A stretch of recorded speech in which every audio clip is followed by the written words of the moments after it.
Hello, agents, and welcome to Podcast 13. Thank you so much for downloading the show and returning to hang out with us. We also have our first round of Patreon shoutouts today from wonderful and tremendously helpful Patreon supporters. So we would like to thank Autumn Blue Sky, Ann Butler, Aslam Chowdhury, Empress.com, and Grace for their support on Patreon. We also want to give a special shout out to our international agents who listen to this show. We have analytics on our podcast and on our website that show where people are tuning in from, and we know that we're a US-based show releasing content on a US-based schedule, so we really appreciate the international followers who we truly and sincerely recognize make an effort to listen to us, specifically from Germany, the United Kingdom, Sweden, Canada, and Switzerland. And Yay! Australia! Yes! That's awesome. I didn't see that one. So thank you for doing the analytics, Jill. And seriously, thank you to the humans who are not from our home country and have found us. Yes. I mean, also thanks to the US, but, you know. Lastly, I would like to thank a very dear friend of mine who bought me the best birthday gift last week, which was professional editing software. So thanks to all of our supporters near and far, our podcast is increasing in production quality, and we just can't thank you enough for all that you do. Okay. So let's go ahead and dive in. Alrighty. Our summary for this week is: the mysterious hacker plaguing Artie enters the warehouse and kidnaps Artie. While Pete and Micah work with Mrs. Frederick to rescue him, Artie attempts to figure out if his kidnapper is friend or foe. So thanks so much for your wonderful and television industry style summary. For people who remember the TV guide, that's like exactly what it would have said. Yes.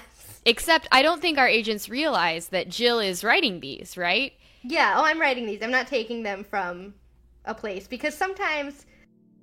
Sorry, industry moment.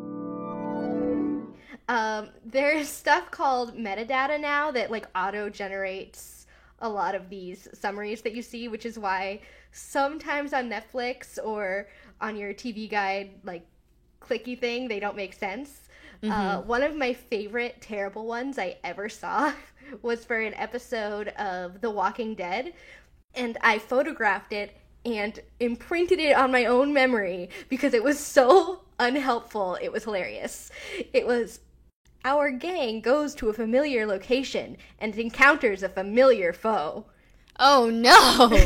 But So, that's what the computer-generated ones are, because I love Criminal Minds, and the Criminal Minds auto-generated one used to be, the BAU investigates a case. like, And I was like, thanks every episode of Criminal Minds ever. So yeah, Jill is writing these based on her industry smarts and her amazing brain. Aw.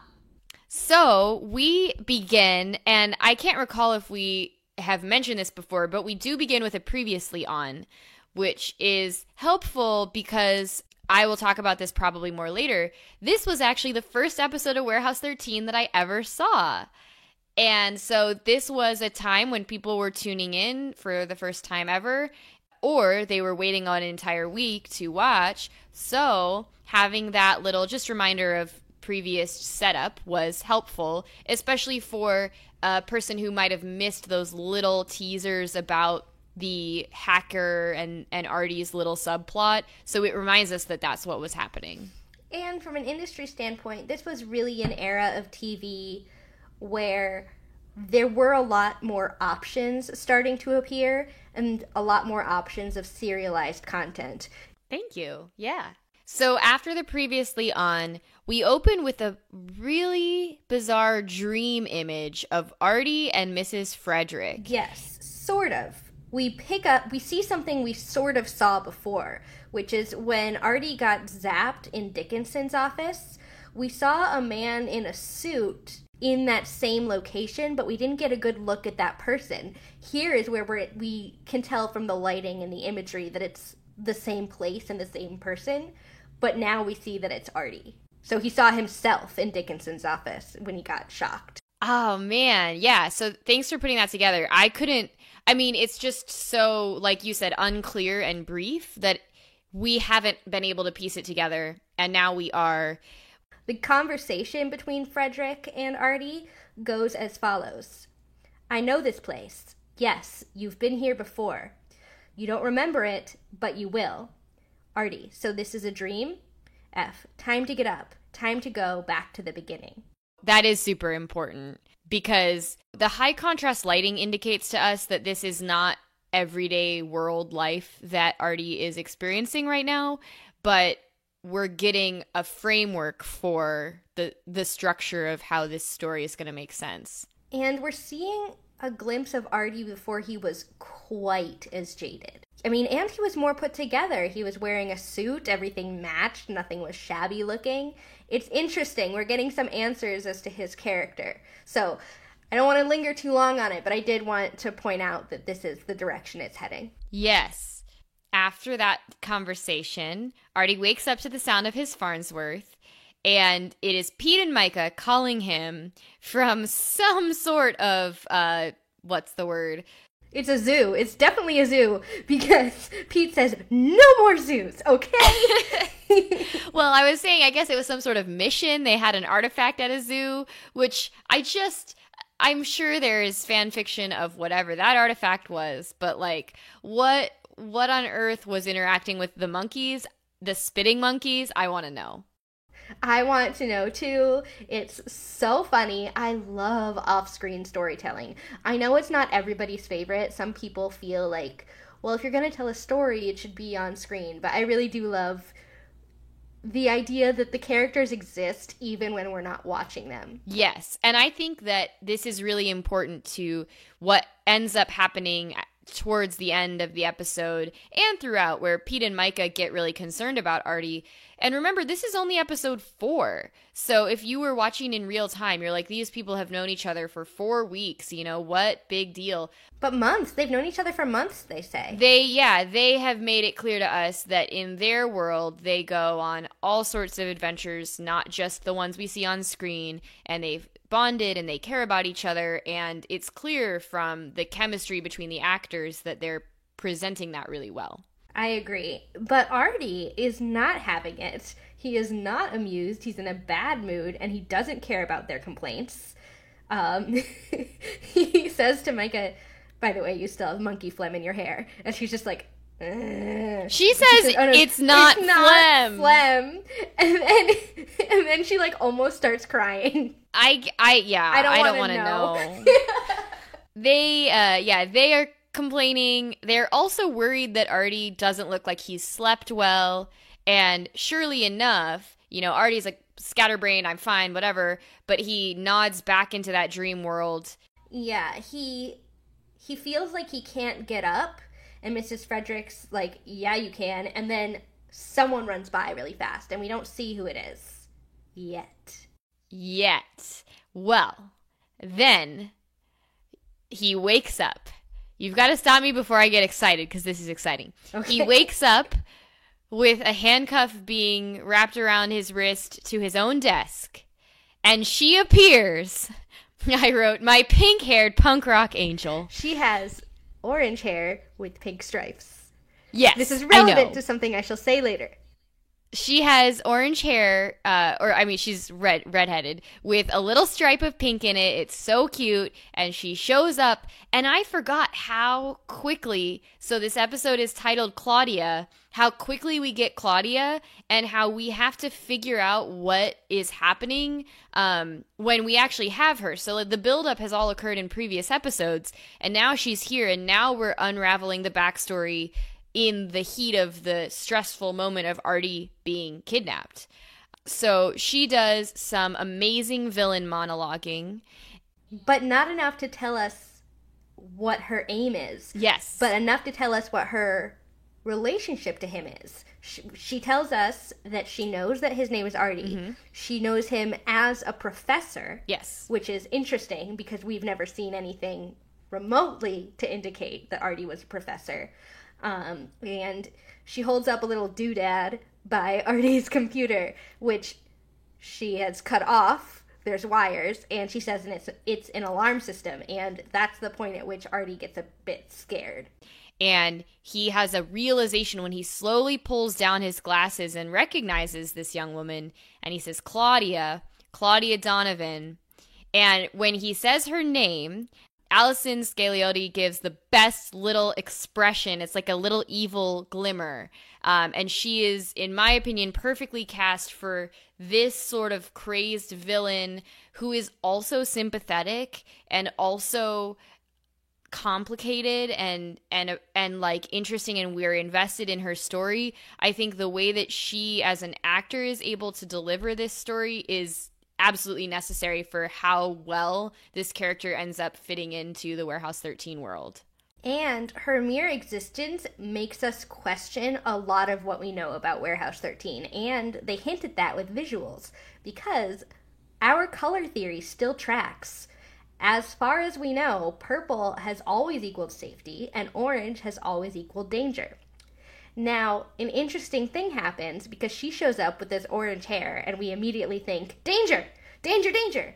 Because she's not only in the warehouse, which makes us think danger, but there's something about her presence, before we even see, like, anything else, that we know she's a threat of some kind.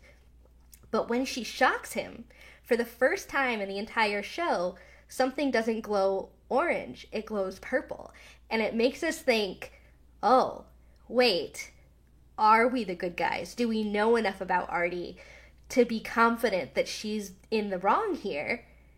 Or could he have done something to inspire this level of ire?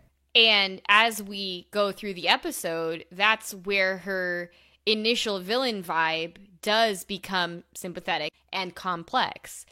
So I think before we move on too much, I want to go ahead and do my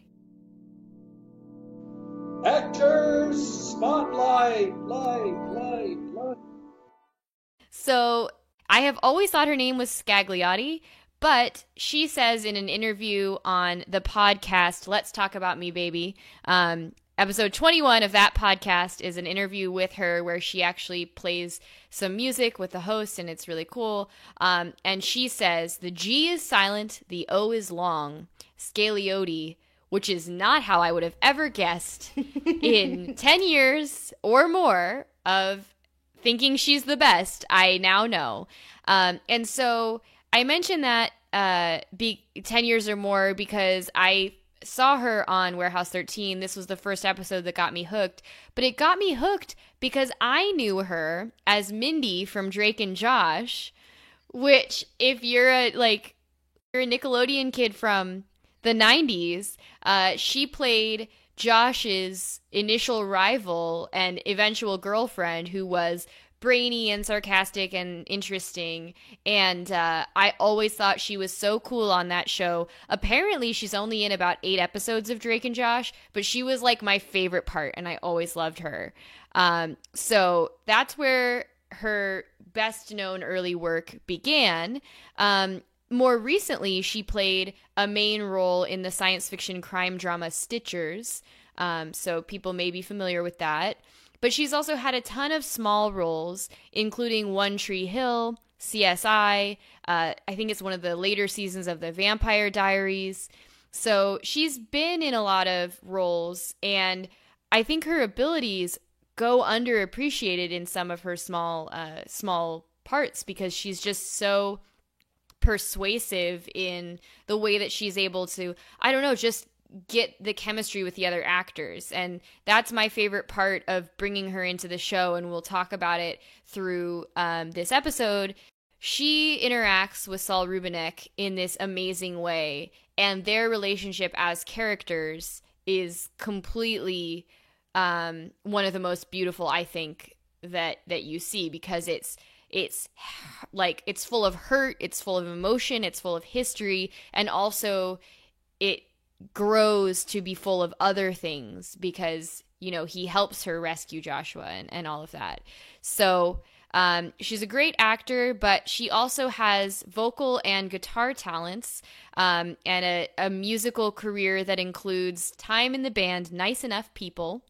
And that's where I found that podcast episode that I can link to in the show notes, where she just sits with a guitar and sings kind of acoustic with the episode host, who I guess was in Pitch Perfect. And so she just does acoustic songs and you hear her voice. And I love that Allison Scaliotti has this, like, what's the word? Like sultry voice, like a sexy voice, like a husky. Yeah, she has a husky voice, unlike the very melodic voice of Joanne Kelly. And that's so interesting to me, especially because she is exactly the same age as me and Jillian. She is currently 28, which means she was actually like 18 or 19 at the time of the show. So they cast a young woman. The role is clearly for a young woman. And interestingly, we get the suggestion that she's like about 22 in Warehouse 13. So she's even younger in real life than this young woman she's been cast to play. So for all of that, I think she's wonderful, and I absolutely adore her. I spent all of college trying to dress like her and basically be her and tweeting at her on the internet. So that is a true fact. She did sometimes reply to me to tell me where she got her coats, and it was the highlight of my young adult life. I didn't know that. Yes, it's true. It's true. We have other, what's the word, like queer icons in this show, but apparently Allison Scaliotti is mine, just my patron saint. Yes. So you may have noticed that during the Actor Spotlight intro segment, we had a little cameo from Eddie McClintock, Pete Latimer himself. We are going to have several of those Easter eggs throughout Podcast 13's first season, and also several bigger ones, which include questions about specific episodes and characters. So our surprise guest for today is Eddie again, with a little clip of his actor spotlight on the talented Allison Scaliotti. You know, I remember watching the Claudia episode. Well, first of all, I loved Allison when she came on.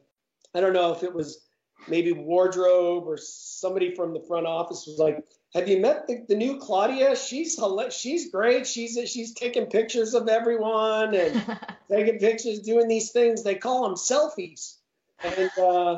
And taking all the pictures. And Allison was just great energy. You know, she is a very much a Renaissance woman in that she is an academic and also an artist as well. She's really bright. And when I saw her performance and I saw how we were introducing the Claudia character, I mean, that's to me, that episode, that's when I felt that the show really started to cook.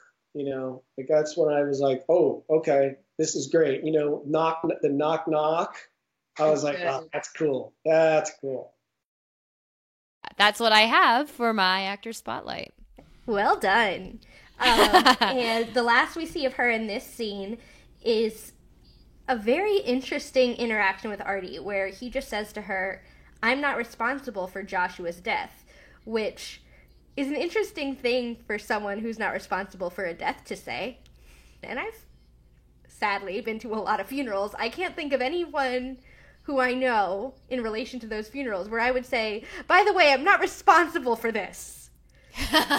Just throwing that out there. And she is really dismissive of that and says, "Time to make good on your promise," and shoves him out of the warehouse. Yes. And she says it's basically payback time for me and for Joshua. And then we cut to Pete and Micah pulling up to the warehouse in the car and arriving to a door that is ajar. And they immediately notice it and enter with guns drawn. Mm-hmm. Or Teslas or guns? I actually no. didn't notice Pete has a real gun out, which is alarming. But they know that it's the middle of nowhere, South Dakota. If the door to the warehouse is open and Artie is not around, something definitely went wrong. Yeah, and they look around and are immediately able to tell from the way things are left that someone took Artie. And Pete says it. He goes, "Someone took Artie?" Like, not as a statement, but as a question in a very hurt voice. He's very sad about it. Yeah, and that goes to what we said earlier, where these characters have bonded and we can feel it. Even if we didn't spend all of those months on screen with them, we can tell those months happened. And that's where we roll the opening theme song. Yes. And we come back to Micah and Pete in the warehouse, and Micah is very upset that she can't get enough from observations. She's trying so hard to piece it together, but there's so much stuff in the warehouse and so much to notice, and she can't get enough. And she wants to call the authorities, which makes sense. But when they bring this up to Mrs. Frederick, she says that they are the authorities. So this is their problem that they have to address. And I think for Micah, having recently lost a partner, that's really intense responsibility and frightening, I don't know, emotionally to deal with. And it should be noted that Frederick calls looking for Artie and is surprised and somewhat annoyed to see Pete and Micah.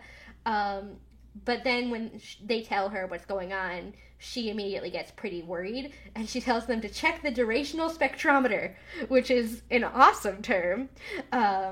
This is pretty interesting, and basically it shows images of anything that's happened in the last 5 hours, but we're not sure what that means yet. Yes, and I was like, oh, so it's like a security camera.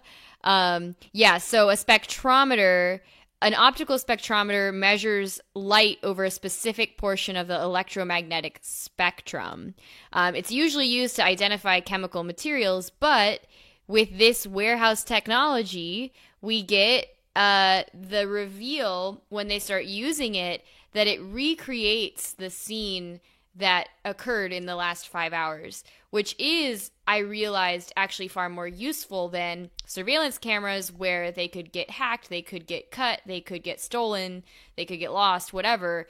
And here we have a warehouse object that is going to definitely show literally in 3-dimensional space what has recently occurred in terms of the people in the room. And I also want to say that all of the interactions that we're seeing with Artie and Mrs. Frederick and Pete and Micah really harken back to what we talked about in the first episode of Pete really mirroring Artie and Micah really mirroring Mrs. Frederick. I love that the first thing Miss Frederick says to do is check the durational spectrometer, and they're like, question mark? But verbally they're like, oh yeah, of course we're gonna do that. Yeah, well, Pete is. Micah is like, whatever, I'm just gonna stay silent like a normal human. Which then I wouldn't go so far as to call it an eye roll from Mrs. Frederick, but definitely there's something that crosses her face that seems to say, Artie, you need to explain things to people. Yes, and she knows him, and we get that throughout the episode too. We get a little more emotion from Mrs. Frederick, not a lot, just a smidge, and we do see that she knows Artie. She knows Artie very well. And it's sort of in the same way that Micah knows Pete, which is so sweet to me. And then we're suddenly in dusty old lab with Claudia and Artie. And they have this intense, argument where she is saying, it's not in my head, you're gonna see this. And she's claiming that Josh isn't dead and reveals that this is Josh's old lab. We don't really know who Josh is at this point, other than that he is very important to Claudia. Yes. And like I said, I think her frustration and desperation, and like we've talked about with Artie, energy building on Artie's, which Artie is always like, why don't you understand? Why don't you just know exactly what I'm talking about? Which I think is interesting because he responds in ways that Pete and Micah don't to him. Pete and Micah are always like trying to either ignore him or get him to focus on what they're talking about. He tracks what she's saying and attempts to respond. Basically, Artie says Josh is dead, and Claudia says, no, he's stuck. Which seems to confuse and render Artie dubious. And so we get the first interaction of them in Joshua's old lab, and then cut back to Pete and Micah using the spectrometer. Which is so cool. It's cool, and the best thing is that they know it's cool, because Pete watches himself come in with his gun drawn all like, you know, CSI style or whatever, and he's like, cool, like, look at me, like, I'm coming into the room. My note on this, by the way, was they think it's cool, and then in parentheses I wrote, because it is. Yes. And then I love this tiny detail. They're focusing the spectrometer. They're figuring out what happened. They eventually see who we know is Claudia. And then they're trying to watch the scene unfold, which is silent because it's all visual. And Pete repeats, he watches it and says, Claudia Donovan. And this interaction is so great, I think, because Micah's like, how on earth can you, read lips? And he's like, well, it comes in handy for the deaf. And I think his response, which could and, is funny, could be read as funny, is actually calling Micah out for being able-bodied and assuming able-bodiedness. Like, well, why would your sister need that? And Pete's like, well, obviously not everyone is hearing, so.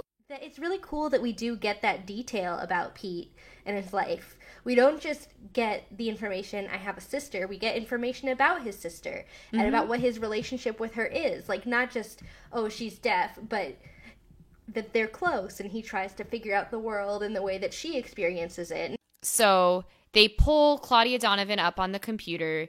There is a very scary looking picture of her because she was institutionalized and she clearly looks unwell in the picture, and they jump to the conclusion that she's dangerous. Micah jumps to that conclusion based on the fact that she is institutionalized, which I have to say bothers me a lot. Oh, that's my next note. I wrote that this bothers me a lot, especially with the historical stigma, particularly of young women and mental illness. In the Victorian era, young women were institutionalized for things they should have never been even deemed unwell for. Yes, and also the conversation went exactly like this. Uh-oh, she was institutionalized. And then Micah goes, what if she's dangerous? First of all, uh-oh, she was institutionalized. You can be institutionalized for a tremendous amount of things that have nothing to do with danger. Yes. And also, I hate that they say institutionalized, what if she's dangerous? It's dumb and unnecessary because she's obviously dangerous based on the fact that she kidnapped and electrocuted Artie. Like, yes. It doesn't have to do with her mental health. And then it's a problematic stigma that needs to be undone because most people who deal with mental illness or mental health issues are much more likely to be the victims of crimes than the perpetrators. And that's something I really want people to know. Yes, I'm really glad that you said that because that's so important. And right, she is dangerous in our knowledge right now, but not anything to do with her mental health. And so they quickly gather some information to go and investigate her background. We are with Claudia and Artie in the lab, and she has something set up. We don't really understand what it is, and it seems big. And she goes, it's strongest here, and we need that to bring Josh back. And Artie's really dismissive and thinks she's a bit delusional. And he also notices that Claudia seems a little sickly. She doesn't seem well. Not mentally unwell, considering the topic we just discussed. He's referring to her physically seeming ill. And then an interesting exchange takes place. He says Josh died because he got the rules wrong. And Claudia says it happened because he got sloppy and we both know why. Yes. And then we go to a place with Pete and Micah, and it is, I guess, the apartment complex, a low-rent apartment complex, where Claudia has lived for the past 4 years, and they talk to a woman who says Claudia was always nice, and we get some background information about her, which is that her parents died when she was very young, and she lived with her brother. And then when he died, she went off to live with a foster family. And that's where it, quote, all hit her. And she checked herself into a psychiatric care clinic 6 months ago. Yes. Which is also important to mention because while you can be involuntarily committed to an institution, I don't know enough to know whether it's most or the same amount or slightly less, but a large number of people choose to commit themselves voluntarily. People who have mental health issues aren't automatically lacking all sense and reason. They know enough to know that something is going on with them, just in the same way that someone who has a gallbladder issue knows what's going on with them. It's something that's happening internally inside of them that they need help fixing or addressing. And I was going to say that too. When we get this detail that she checked herself in, me as, a person who really believes in destigmatizing mental health care just thinks, well, that shows great strength of character, that she had a questioning of whatever her situation was, or she had a really negative experience and recognized that she needed full-time care temporarily too, because the landlord tells us that she checked herself in and she checked herself out, which to me indicates a self-aware, self-monitoring person. And I also want to say that I think some of the stigma comes from the fact, and certainly I don't want to dismiss stigma around all mental health. There is still a large amount of stigma, unfortunately, around even just going to see a psychiatrist or psychologist or any kind of therapist regularly. There shouldn't be, but there is. But that is, I think, considered by a lot of people to be more, air quotes, normal than actually changing your primary place of residence temporarily. And it shouldn't be scarier. It's just a different kind of treatment. It's like needing surgery versus needing to get medication refilled. Yes, exactly. It's all the same. I like to encourage people to look at it sort of like diabetes. You need insulin all the time for a certain type of diabetes. And you take care of that yourself on a regular basis. You don't need to go anywhere, but you know how to monitor yourself and take care of it. It doesn't mean anything about you. Sometimes you can go into some sort of shock or ketoacidosis, and sometimes you need a little bit more help. And then you're, well enough to maintain on your own again. It doesn't mean that everything's fixed, but it also doesn't mean that anything is super duper wrong with you. It's all fine. Yes, we love you all, and we love therapy and also a psychiatrist or other sort of doctor if you need one. So there's one more thing I'd like to mention in this landlord scene, because it's so tiny, but it sets us up in the most subtle way, and I'm going to shout out to Jack Kenny for doing this. Also, Drew Z. Greenberg. Oh, and Drew Z. Wait, would now be a good time to do the spotlight? Can we do it? Can we do it? Okay. We love Drew Z. Greenberg, in case you haven't noticed. Oh my gosh. Drew Z. Greenberg has the writer's credit for this episode, which should alert you to the fact that we are on our writer appreciation. Oh, I was going to say in Queer Town. Well, we are. We are, but that was not, I read your mind wrong. No, you didn't. You just read it out of order. I'll get that. So Drew Z. Greenberg is an amazing writer-producer who got his start. He was executive story editor on Smallville. He's not a writer's credit yet. He's close. And then his first writing credit was on the TV series Queer as Folk. And he went on to work on Firefly, Buffy the Vampire Slayer, The O.C., Dexter, which I think is interesting because it really shows him flexing his darker muscle.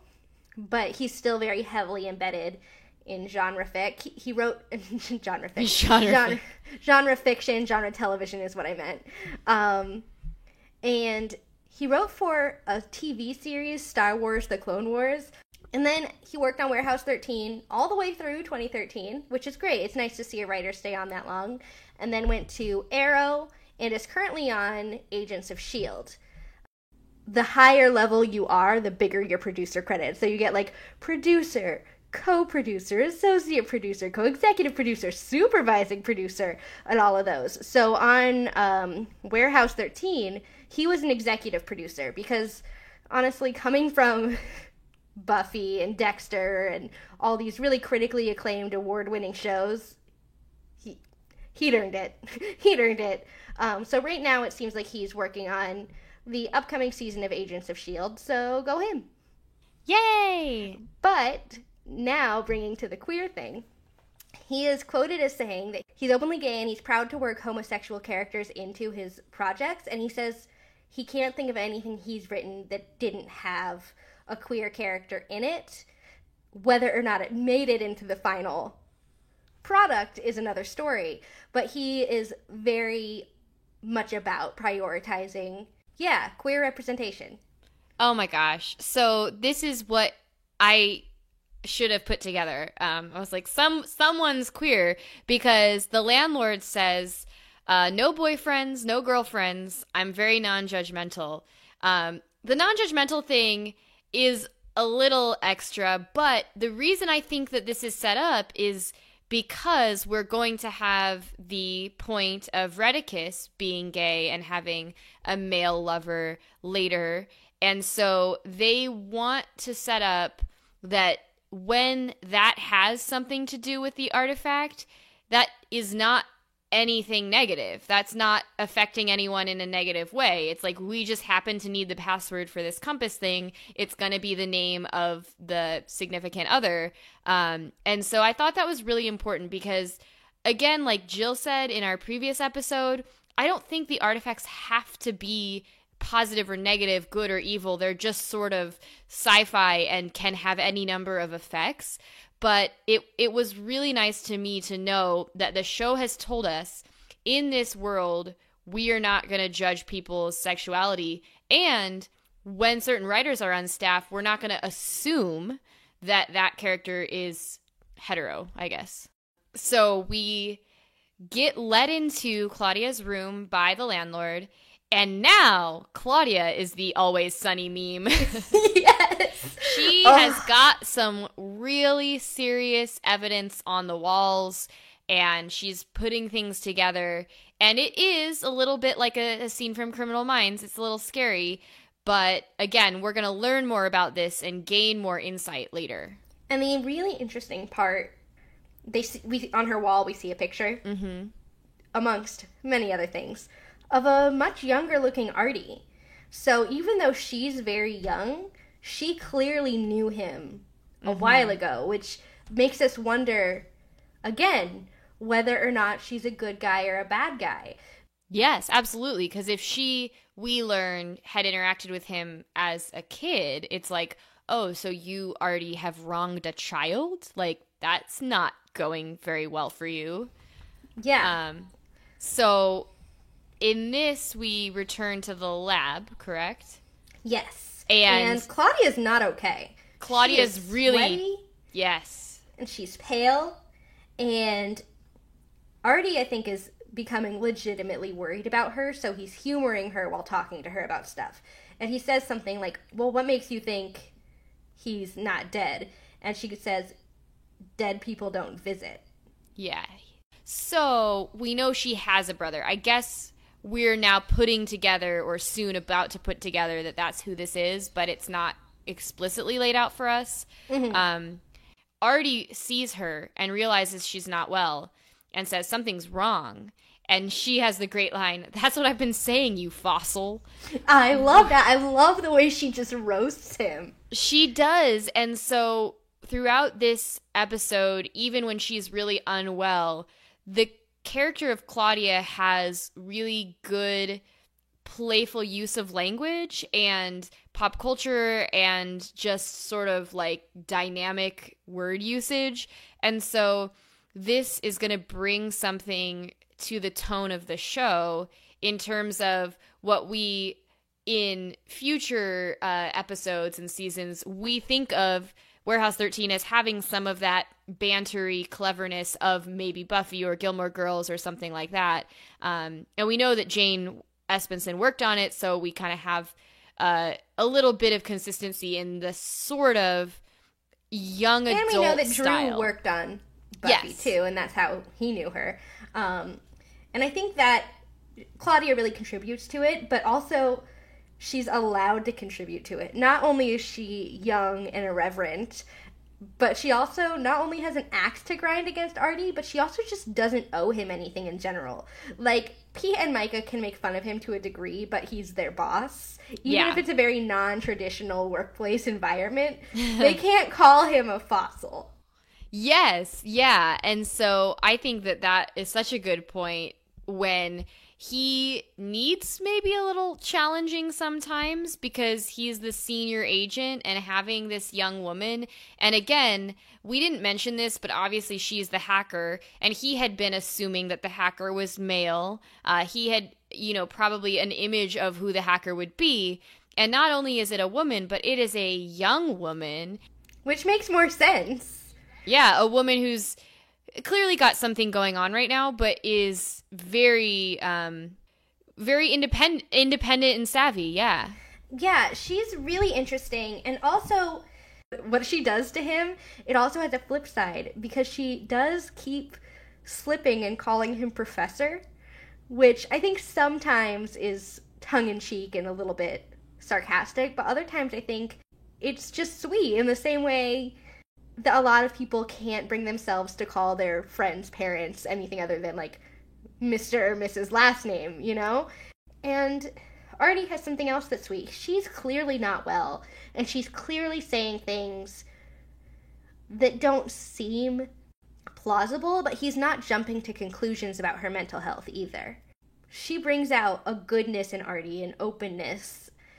She gets him to try to understand people, and I'm not really quite sure how, but I know it's believable.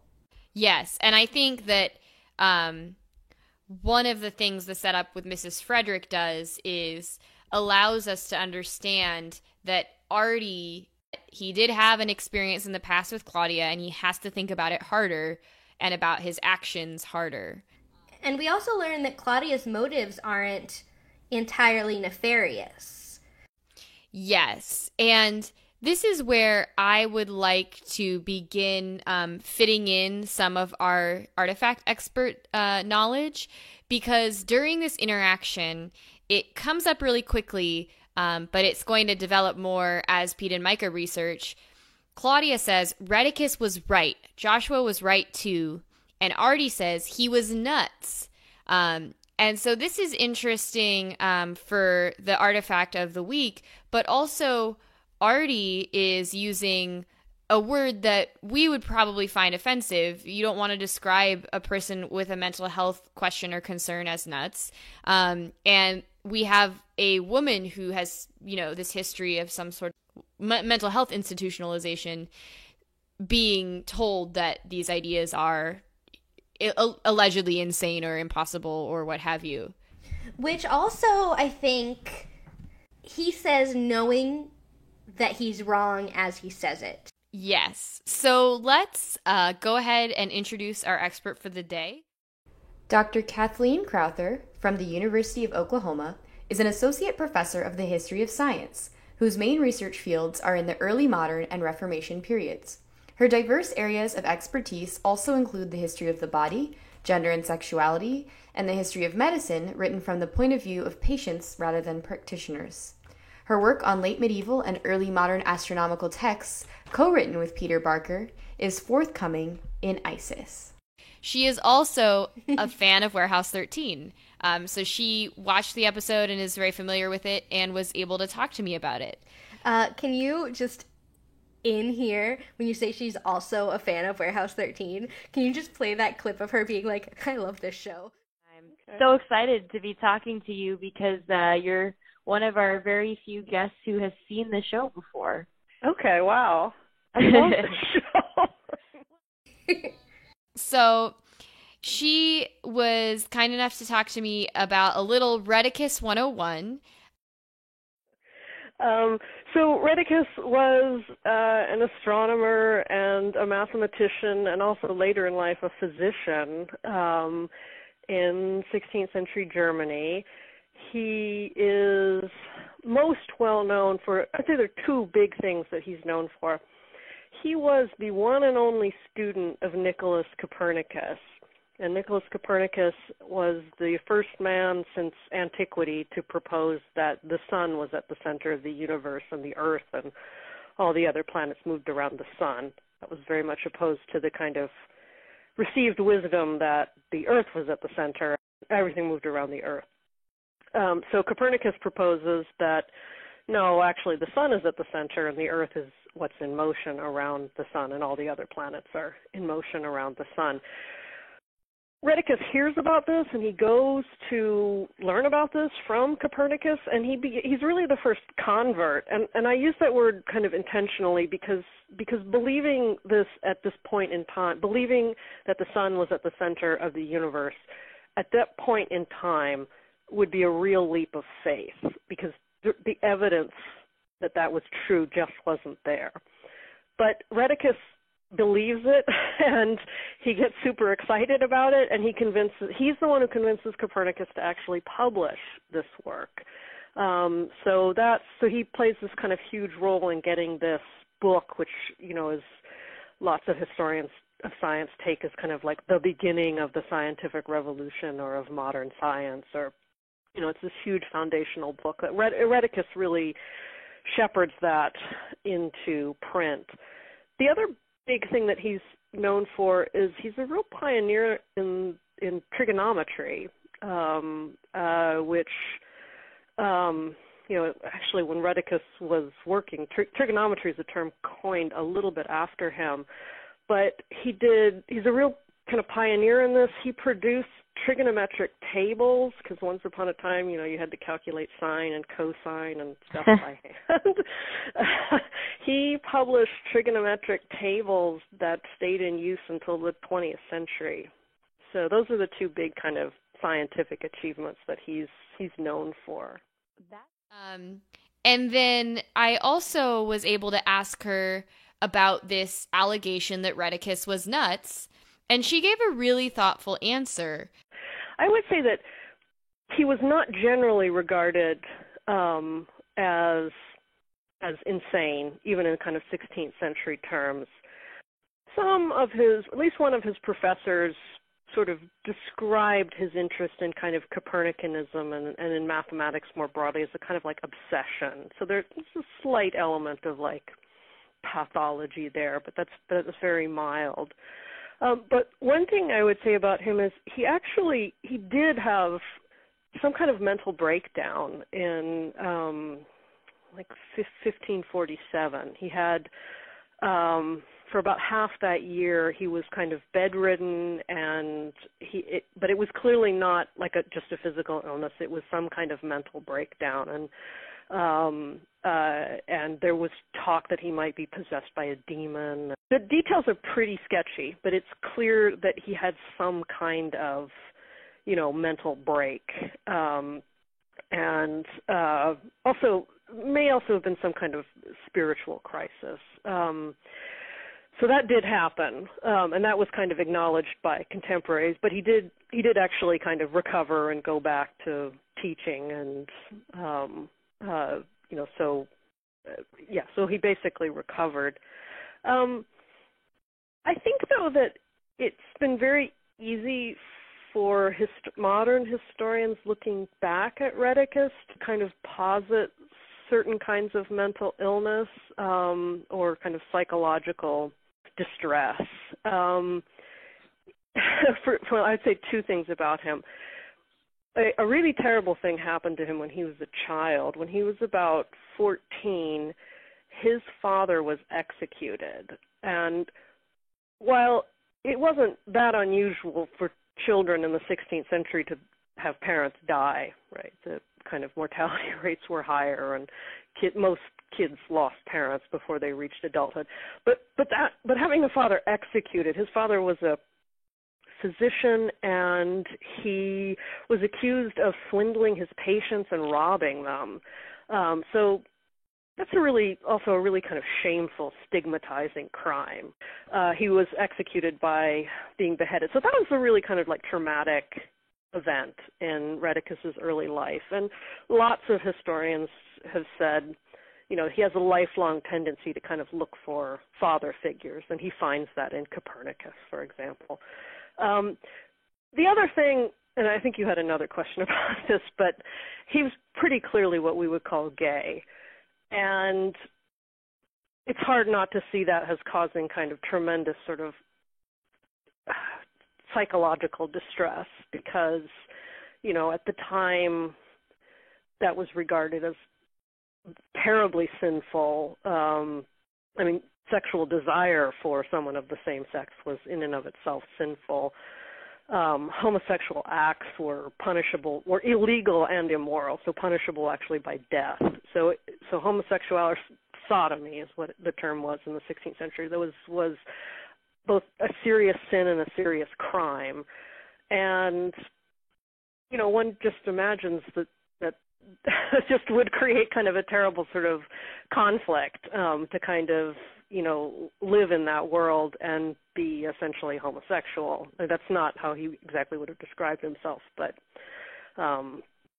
he was someone who did have relationships with men, probably romantic relationships, and never married, which is pretty unusual for the time. So it's easy kind of looking back to kind of read into maybe some of his, sometimes in his letters he comes across as moody or, and he's sort of, he has got a kind of restless energy to him. So there's definitely a lot to unpack here, but I want to start with the first traumatic event that Dr. Crowther discussed because losing a parent is very relevant to this episode about Claudia and her loss. And so it's possible that there's actually a much deeper connection between this historical person of Rheticus and this young woman, Claudia. Similarly, she mentions that Rheticus began studying under Copernicus at, a young age in his 20s. So having a young character who's lost his father figure and then is looking for that in his mentors or instructors is going to become really relevant. It does seem to have a very arty Claudia feel to it. It does, yeah. Because, you think of Copernicus as this really learned old guy, and then you have Rheticus under him, learning from this man, but you gotta imagine that Copernicus was one of those arty type fast thinkers explain later kind of guys. So I thought that was sweet. And I just wonder, Rheticus isn't a name that before watching this show I could pull out of a hat. I don't think he's particularly well known by most people. And I think that the writers of the show do a really good job of digging into things that are thematically relevant. Mm-hmm. And this is, I think, the other thing that I love that's relevant is that Dr. Crowther said, I guess there is some evidence that he may have had a mental break, but that he recovered. And I think that that's so important, that something may have occurred. There are people who, recorded some information about him going through something, but he then got back into the world of science and published more papers. And I think can we give a time period of when he is alive, just for me? Oh, yeah, for you, it's the mid-1500s. Yeah, I feel like there's a lot to be upset about that can cause even, situational, let alone clinical depression and anxiety. He had a mental break, but he came back, and I think that is something that we should seize on now. It's since we're talking about a theme of mental health in this episode, all throughout time, people have been struggling and overcoming difficulties with mental health, and it has not stopped them from going on and doing great things. Yes, absolutely. I think that's so important. And I'll try not to spoil too much, but we do see by the end of the episode that Claudia was right, and we are going to see her again as a character. So the idea of, trauma and recovery is huge for us. Yes. Moving on slightly, if that's all right. Yes, please. It's actually at the end of this little brief interaction where Claudia says, "That's what I've been saying, you fossil." And immediately after she says that, Artie becomes affected and his view goes blurry. And before we get into what that means, I would like to point out that indicates even more that Claudia's mental health is not the root of her behavior. Because mental health isn't contagious in that way. Right. Okay, so what happens after his view goes blurry is we go sort of back to that flashback space, and the view sort of gets fleshed out a bit. And we're in the lab at an earlier time and place with Josh and Claudia meeting Artie. Artie's in a suit, he's younger, his eyebrows are extra bushy. And extra dark. I feel like they gave him... They dyed his hair and stuff. I think it definitely makes him look younger. And so, first of all, I would like to point out that in this flashback, Claudia believes that Josh thought he was getting a grant from Artie, which seems wrong. My first thought was of you. I was like, if someone pretended to give Miranda a grant and then lied, I would be so upset. Yeah, I guess there's more money in the sciences, though. So he could always just get another one, as opposed to me, who I only have like 4 to apply to. I was just like defending the honor of my academic friends. I was like, give them money if you promise them money. So we come back out of the flashback, I think, and Claudia says, has that been happening a lot? You went back. She immediately gets very weak, and orangey light particles begin to like flow out of her towards a source upward, which is scary. Like, that was legitimately scary and dramatic. Yeah, so my note about this, where Claudia begins to have this light flow from her, is that there's actually a lot of history of science stuff happening here. So, like, yeah, there's this Rheticus compass and this idea of teleportation, but she is now a vessel, like a spirit medium, which we've talked about in previous episodes, that connects Joshua to the physical world when he had previously been lost. So it's very much a spiritualist thing, and it's all mediated by her young, female body, which is a huge theme in the history of Victorian spiritualism, that women and young people, so especially young women, would be more susceptible to the emotions and or like past, and or spiritual beings. So that's incredible to me, where now Artie has been ignoring these visions, but Claudia has been believing them, and it's bringing them together, and it's really strong and powerful in the place where this accident occurred. So that's what I had. Yes, and also more than a spiritual and emotional connection, it's also a very physical connection. Whatever's happening seems to be using Claudia as an actual physical power source, taking something of her to make themselves exist, and it's taking a lot out of her, which I don't think they ever actually directly say it in the episode, so I think it's okay to now put my theory forward, which is, I think this is why she checked herself in. She's having weakness and blacking out and losing time, and then seeing her presumably dead brother. That's alarming, and her first instinct is, this isn't normal, I need to deal with it. Right. Yes, and so these orangey light particles sort of form into a ball of energy that bounces around the room, and it goes really fast, and then seems to take the form of Josh reaching out to her and Artie, but not really able to make a strong connection. He seems pained or scared or trapped, and we immediately understand what she's saying, and then he just, boom, goes away, and Claudia just looks at Artie and goes, told you. Yeah. Oh, and it's so good. Her tone of voice and her vindictiveness and distress and concern, it's got everything you need in those 2 words. She just nails it. And we have a character moment between her and Artie. Claudia tried to fully recreate Josh's experiments, whatever they were, and he seems like very distressed. Like, he says, why would you do that?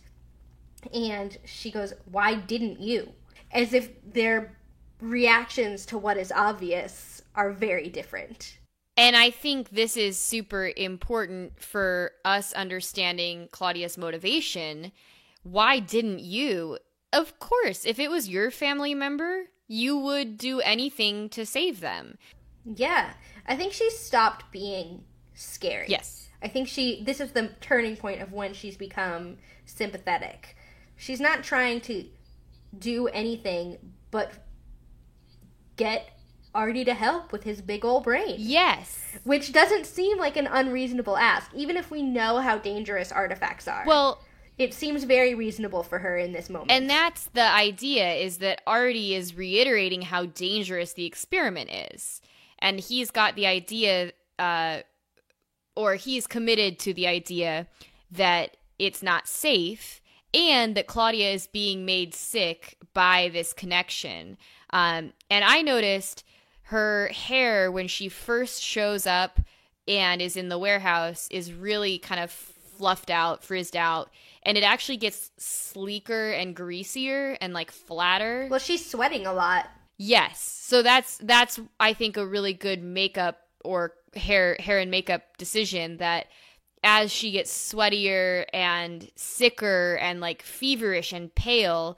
And it's so real. It's so raw that way. It is, yes. And she's always beautiful in my mind, but she gets really like emotionally beat up, and it's visible in her physical appearance. Yeah. Unlike Micah, who part of the fun of her character is knowing that she makes you earn her emotions. It's like, congratulations, you have unlocked annoyance. And it's like, the more you know her, the more you unlock. Whereas Claudia is a walking explosion of emotion. In not in a bad or destructive way, just in a, I'm not going to hide behind these things. I have this openness about me, which I think is really endearing for her. Yeah. So then we go to Claudia's apartment. Pete and Micah are looking around. This is a really short scene. This isn't where we read the poem yet. Yes. But we do get a fun note about Pete. Pete mentions that he went to prom 3 times in one night. It's possible. It is possible. I definitely know people in my town who've gone to 2 homecomings in one night. I was going to say, I've done 2, but 3 is a lot. 3 is a lot. Like, because I think I might have gone to 2 in one night once, because I had a bunch of friends from middle school who went to a different high school, so we all went to their homecoming together, and then, like, I had my own homecoming that I went to. That's my exact story. Mine is, I just wanted to sound cool by having done it, but 3! That's so, like, he wasn't going with friends. He was playing the field. And, yeah, that's the thing, is that Pete says, like, who needs to go to prom, in making fun of Micah, because Micah is recognizing the books on the shelf, and she's figured out that Redicus is important. And then she's like, oh, I guess prom was important to you or whatever. And he's like, 3 times in one night. And you're just like, Pete, like. I like how both of their reactions to each other are eye roll. Whether or not it's a physical eye roll, like, their emotion is eye roll personified. He's just like, oh, of course you wouldn't go to prom. And she's like, oh, of course you would go to 3 in one night. Like, no one is surprised by this anymore. And so we do only spend a brief amount of time there getting the reveal of Redicus. Claudia took that book with her. We learned that Joshua was working on human teleportation as well, and that's the most important part of that reveal. You know, when I saw the episode and I thought, well, you know, I don't think human teleportation was something I imagine Redicus to be interested in, or it's not something in his writings or anything like that. But one of the things that kind of struck me is, as a kind of parallel in his work, is this is a man who, like, really believed, that mathematics and geometry and trigonometry, triangles. The man had a lifelong obsession with triangles.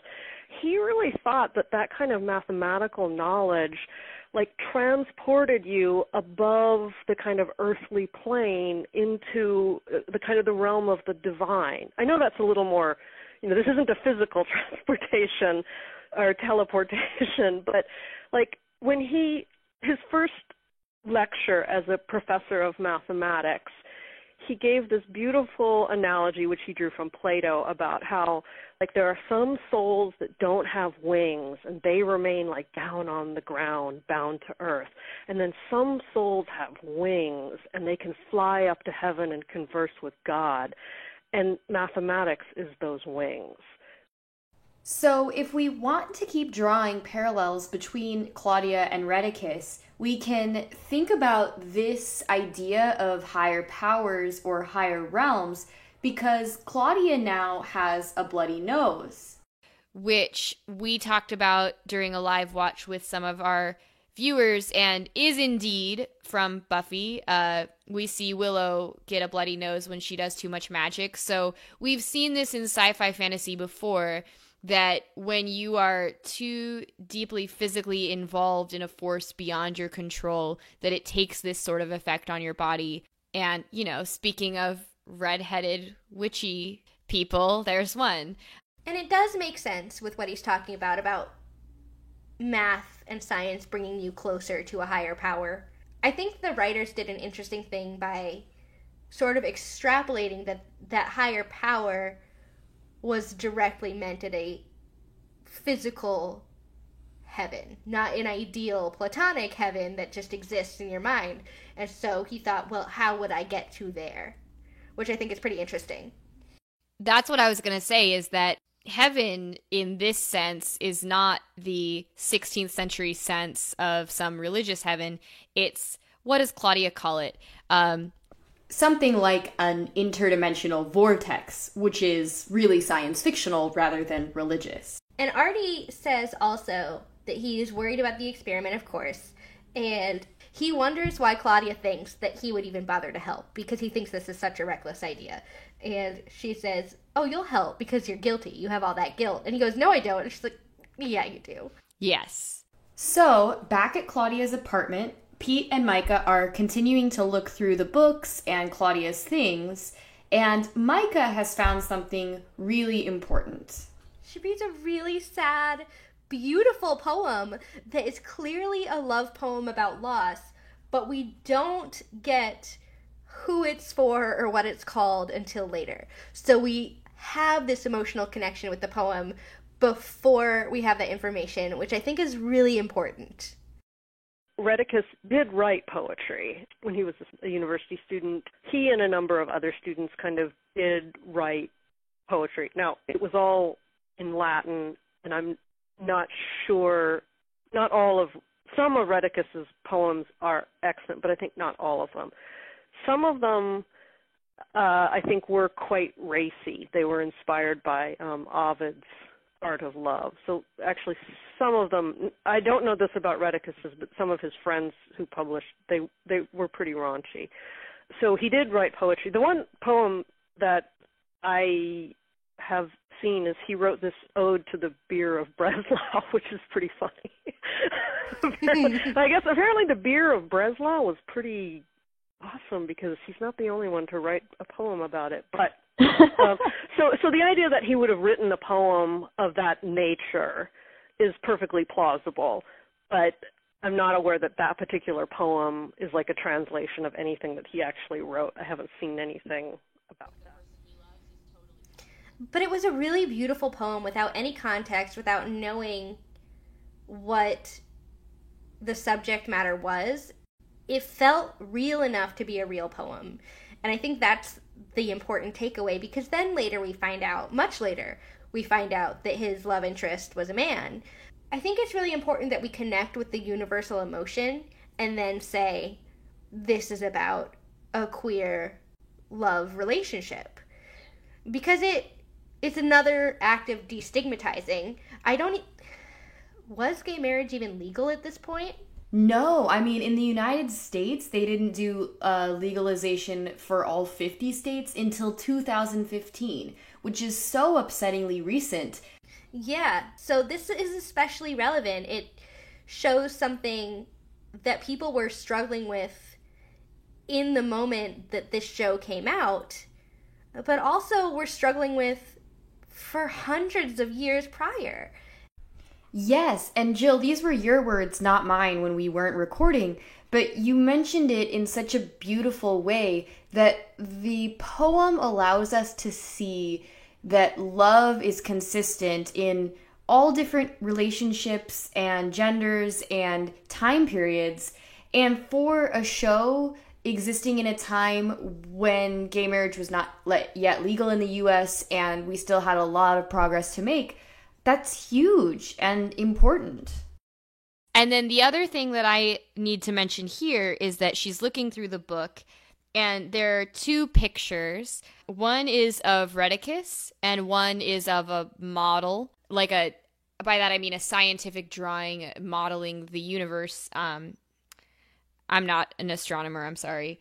And what Dr. Crowther said that was so interesting is that this picture, call back to our Lucretia Borgia, is not a picture of Rheticus, but it is a real, historical image of a person who was contemporary with Rheticus and important to Rheticus. So, yeah, there's a scene where they open a book. I guess it's supposed to be of his, by him.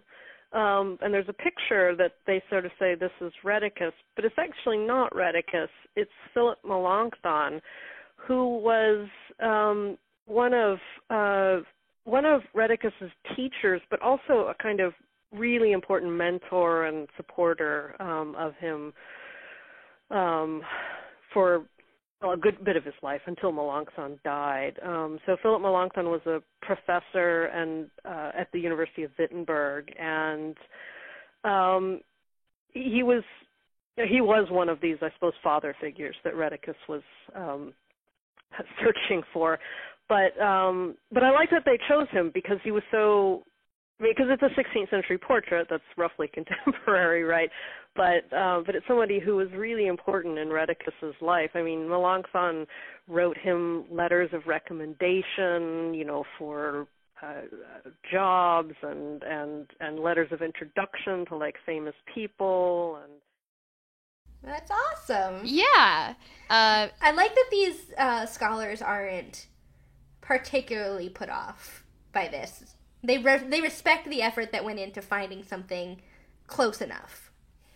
And then the other image she pointed out was that Copernicus is a name we may actually know, unlike Rheticus, for proposing the heliocentric model of the solar system. And interestingly, Dr. Crowther explains that the picture in the book that Micah has is of a geocentric model of the universe, which is exactly what Rheticus was working against. So I thought actually it's kind of interesting that they used that because it's sort of counter to Rheticus's, ultimate kind of intellectual legacy. But it's a diagram that comes from a book by another German named Peter Apian, with whom Rheticus was quite good friends and corresponded with and visited and, like that. So I love that they have sort of chosen stuff that was, kind of historically appropriate. The majority of people who read Copernicus's work thought it was fascinating and brilliant and the mathematics was wonderful, but they didn't think it was physically real. It was this sort of clever new set of mathematical models that helped you produce predictions of where planets would be at particular times. So, what might be thematically relevant is that unlike some scholars who were, burned at the stake or something, Rheticus wasn't put in a lot of trouble for having, unbelievable ideas. Yeah, I listened to that. He was sort of regarded almost as a sci-fi author. This is fun and interesting. Yes, so I think it's perfect. I think that if you're looking at a book about Rheticus and it's well, we all know that the that the solar system revolves around the Earth, but it's really cool, these ideas. It's really exciting that he thought of this instead. I actually think that's so relevant. I definitely agree. So moving forward, we're back in the lab. We get Claudia really insisting that they have to save Joshua, and she has a beautiful line of dialogue that I don't know if you know, but she describes all the sacrifices her brother made for her.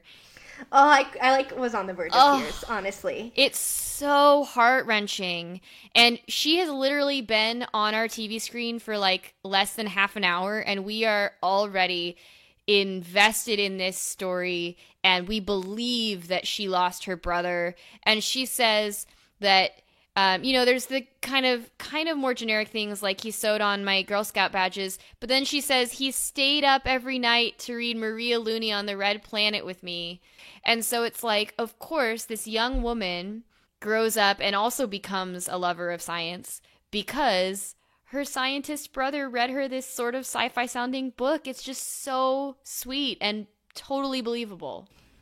It's totally believable, and she describes those years as his fun years, and we see her guilt. We see that she feels she owes him, which I think we can see from a slightly more distant vantage point that nothing she could have possibly done would have caused anything painful for him.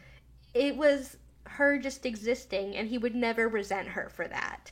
The same person who would stay up nights sewing on Girl Scout patches and reading books is not the same person who would resent having to take care of that person. Yes. I think we do get the idea that in doing the research to really find out what happened to her brother, that she may have unlocked some sort of connection to him. Sort of, yeah.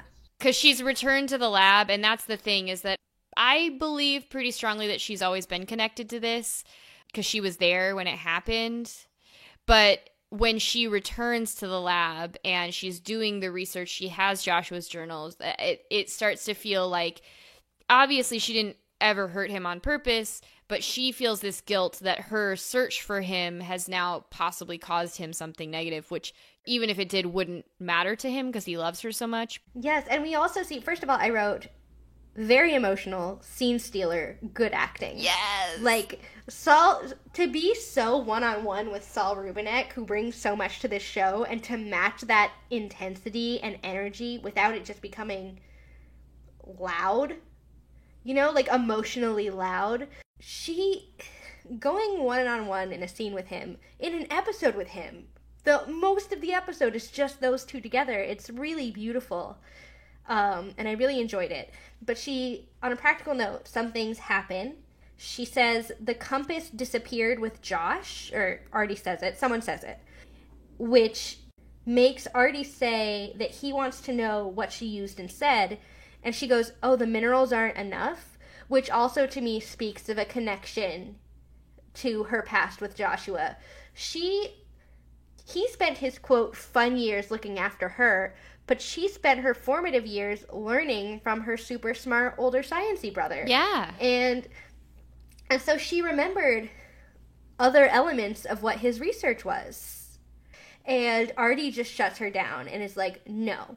And she's like, well, if you knew this, then you owe him. Mm-hmm.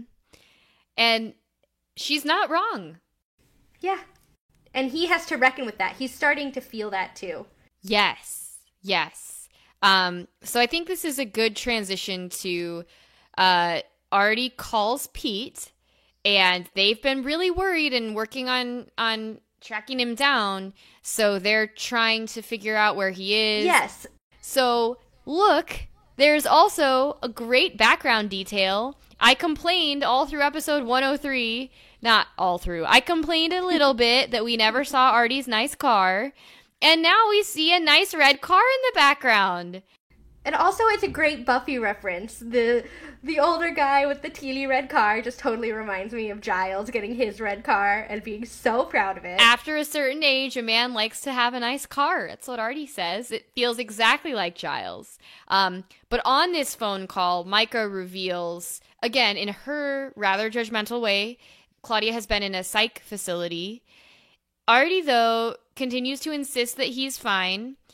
And he's sad about the psych thing. He takes in the information, but doesn't dismiss it. Yes. He's like, oh no, that's so sad. Like, it's not like I am judging her for this and this has now taught me this. It's, oh dear. And because he doesn't know the context, he doesn't know how recent it was. I'm sure that in his brain, he's like, this happened immediately after our interaction. I'm just thinking of how it might be a little pitying, but it's like, I think he's genuinely sorry that his actions led her to believe she was mentally unwell, because she doesn't know that artifacts exist and that any of the things she experienced were real and not, in her mind. And I also think that he might be right when he expressed that he didn't feel guilty about Josh earlier. Mm-hmm.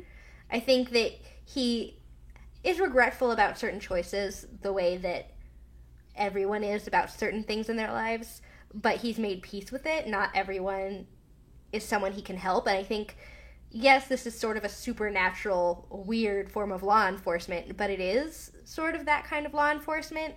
And anyone in that kind of profession, whether it's law enforcement or medicine, you can't fall apart and dissolve yourself into guilt just because you can't help everyone. Mm-hmm. And I think that's the kind of thing that a guy like Artie needs to make peace with.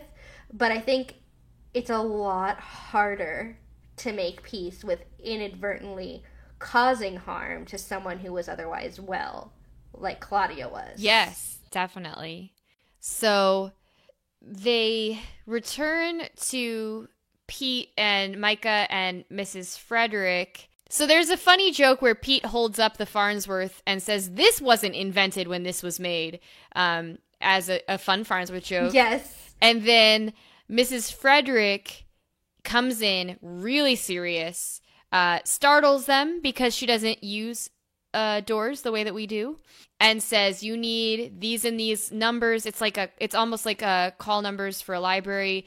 And then she says, okay, you got to go here and do this and glean how Joshua went wrong 12 years ago. So she, we know, is a little more timeless than them. And so she uses this somewhat old sounding word. But it also is just a funny word, glean. Like, it just sounds funny. Definitely use that word. But also, wait, so we skipped important, story information, which is they tell her that it's... First, she's mad that they left the warehouse when she said, don't leave the warehouse. She's not a woman who is used to being disobeyed. And then they're like, this is Claudia Donovan. And she immediately knows and then gets worried. And he babbles a bit as he does. He's low-key scared of Mrs. Frederick. He doesn't know what to be around her. Micah is less apologetic and very badass, and it's just like, we need a way to contact you. Mm-hmm. Yeah.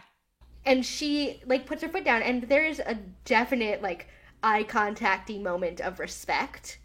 We talk a lot about the parallel between Artie and Pete, but this was a really great moment of parallels between Micah and Mrs. Frederick, because Micah keeps a lot of her emotions in, often to her own detriment. Frederick keeps them in strategically. And so Micah's not interested in going to find where X marks the spot in the warehouse. She wants to go help Artie. And Frederick says he doesn't need emotion. You can't show up empty-handed, which Micah immediately integrates and is like, you're absolutely right. We can't just go with nothing and expect to help. Every artifact is an extension of a person. If you understand Redicus, you understand the compass, which is important. But I cared less about that than when she said, for the record, I care a great deal what happens to Artie. And then she just leaves through an actual door that we see her walk through, which is the first time that happened. And she storms out of that door. Yeah. She does that storm. She doesn't need to storm out of the door because she doesn't use doors. But when she is like, how dare you question my affection for Artie? I'm going to storm out, girl. She really, like we said, owns the physical presence of her character so well. I think it's impossible for anyone to, beat her in a scene. Not that acting is a competition. Or at anything. She's just so cool. So cool.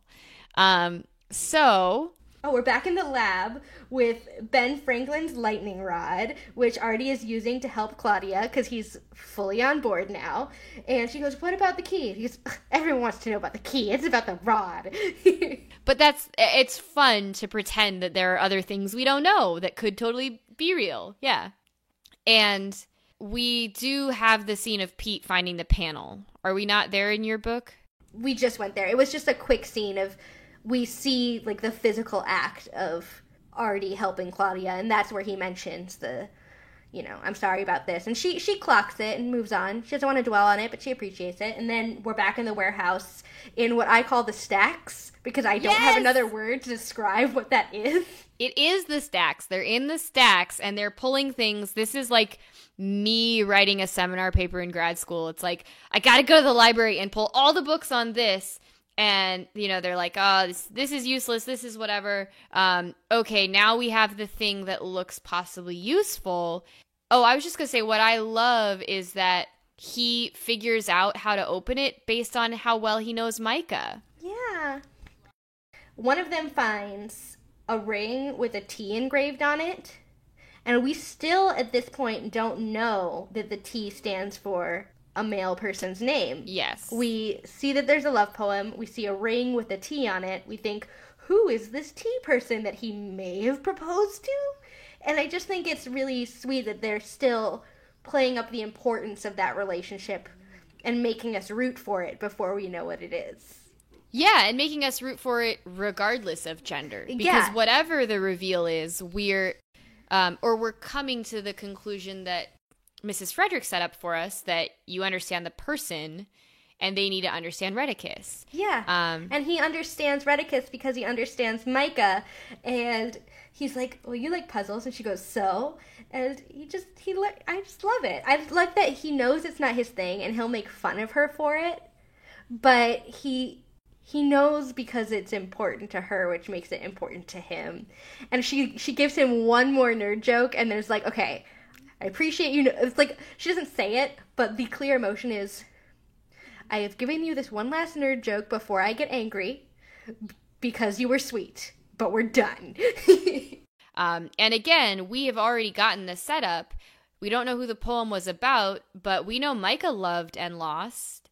And we know that later in the episode, we learn, that the poem was about a love that, Redicus had. So in my mind, that brings us to the lab. A lab with a circle of purple goo. I think that's a great detail because it reminds me a little bit of like a seance or something very Victorian spiritualism. And obviously, wearing the purple gloves and having the purple out to eventually save Joshua, which is what they're trying to do right now.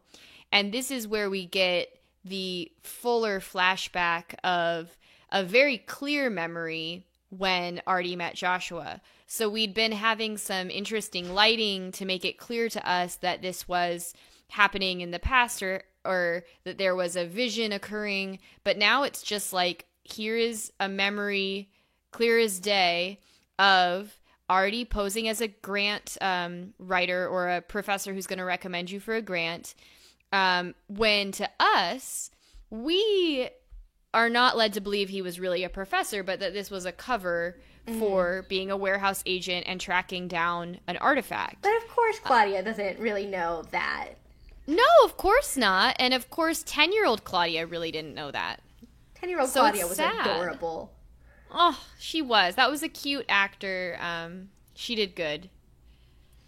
So I only wrote that then Micah reads the Latin, and that's the nerd joke. That they open up the secret compartment. Oh no, it's in Latin, and Micah's like, "Don't worry, I can read Latin," which is exactly my relationship with Miranda.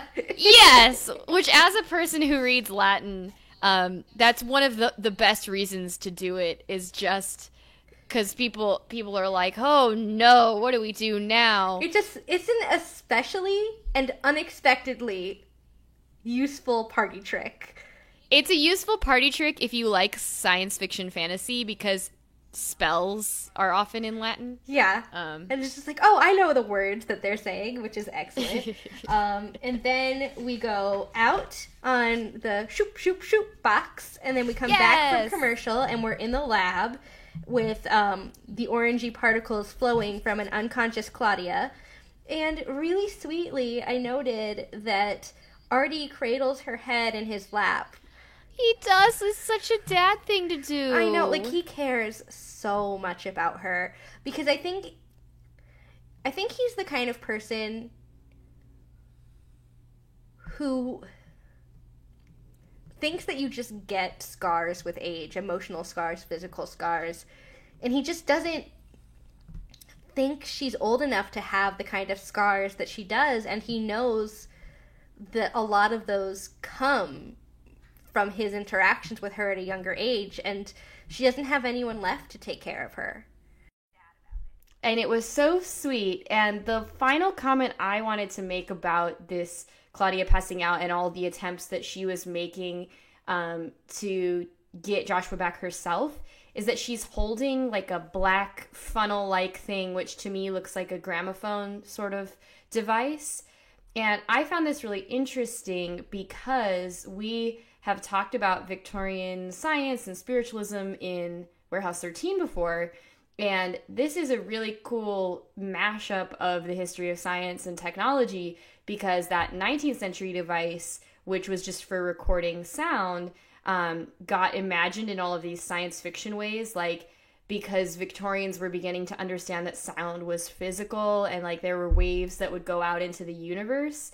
So the question that some late 19th and early 20th century like science fiction writers asked was, well, if the sound can go out and a gramophone can project the sound out, can we suck it back in to like recreate the past?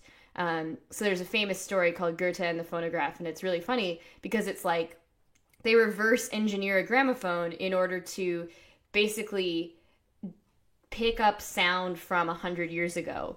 And so this to me seems like it's not an accident in a sci-fi show, that Claudia trying to suck back up this past memory of her brother and his like interdimensional vortex space, that she has grabbed this sort of steampunk gramophone thing. Cool. And I just wanted to point it out.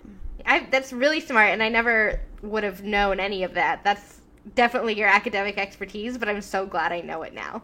Well, I'm so glad that Claudia just like is so into cool steampunk technology, because maybe that's why I find, well, one of the many reasons why I find her so compelling. She's very cool. So Joshua appears right at the end. Where Claudia is still passed out. So Josh is, I wouldn't say solid, but when we first see him, he's bouncing around like a little ball.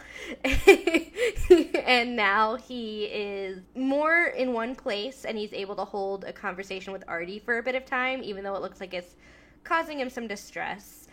He says, Claudia is tied to this now, and it's killing her, and you're tied to it too. By it, he means like the process of the attempt to bring him back. And every time he comes back, it gets a little harder on Claudia. And he says if he comes back again, she'll die. And so Artie has to find a way to cut the tether to Josh's universe, whatever that is, before he gets pulled back again and winds up killing his sister. So it's getting really real, and in the best older brotherly fashion, he is like, I will sacrifice my existence because I don't want her to die, and it's really sweet. But like, she knows that she's sacrificing herself for him too, and it's so heartbreaking because you're just like, you don't want each other to die, you idiots. But that's the beauty of siblings, and I know, like, I have both an older brother and a younger sister, so I know this dynamic, which is, like, the younger sister does want to take care of her older brother, and the older brother does want to take care, like, even though one may be older, or one may be, like, the brother may be seen as the guardian in a patriarchal society, it's like, no, you are looking out for each other, because siblings, like, even if you dislike each other sometimes, your love is really deep, in most cases anyways. Yeah, and it's especially sad because Artie's caught in the middle, and, like, Claudia and Joshua can't hear each other right now. So he knows what the struggle is, but they can't communicate with each other, which just makes it... That's a really interesting and nuanced way to raise the stakes. Yes, and Artie is having to choose to save Claudia instead of Joshua in this potential moment of choice, which makes sense because Claudia is physically there in his, earthly dimension, and that makes the most sense, but still super hard for Artie as well as them. Yeah, especially because he sees Joshua's current predicament as his fault. So it's, for his own sake, he would probably be more likely to save Joshua, but I think he realizes that's a bit selfish and he has to do what's best for the most savable person. Before they go to the lab, what I have next is that we're at Lena's B&B, and Pete and Micah are having a discussion with Mrs. Frederick, who I love, and she seems very pleased with what they were able to deduce and that they were able to find something hidden on the compass. And she smiles, which is like just a little bit of a smile, but might as well be jumping up and down for Mrs. Frederick. Totally. And Pete seems like really thrilled that he has her approval, and he's a bit of a goober about it. And I just wrote, she's not interested in his high five. And then he walks out and says she's weird. His kind of refrain throughout the episode is just that Mrs. Frederick, I don't know, that she's just scary. Yeah. And but like not in a scary sense. She's just really not like Pete at all. Yeah, I mean, because she's Uber Micah, just like Artie is Uber Pete. And so it makes sense to me, like, because it took him a little bit of time to understand Micah, So this is maximum Micah, and he's like, I like the one I got, thanks. So then after that, they go to the lab, and Artie is very worried. And there's like a really intimate moment, but not romantically intimate, where Claudia and Artie are touching foreheads after she wakes up and thanks him for agreeing to save Joshua because she didn't hear the previous conversation. And I just wrote, we'd never seen Artie that close with anyone physically or emotionally before. She brings something out of him. She brings it out of him, I feel like, because he knew her as a child, and even though she's a young woman, probably in her early 20s now, you can tell that when he's looking at her, he sees this little girl, and he wants to care for her, and, we don't know much about Artie's backstory yet, whether he was ever married or was ever a dad, but, like, he could be with his age and who knows mysterious life experience. Yeah. So he's really being a dad in this, or even if he wasn't, an uncle or a fatherly figure who really cares for someone. Yeah, I mean, I think it's different when he has agents under his command because they assume a risk by doing their jobs. But I think he's a very good person in that he can be very gruff and brusque with Pete and Micah.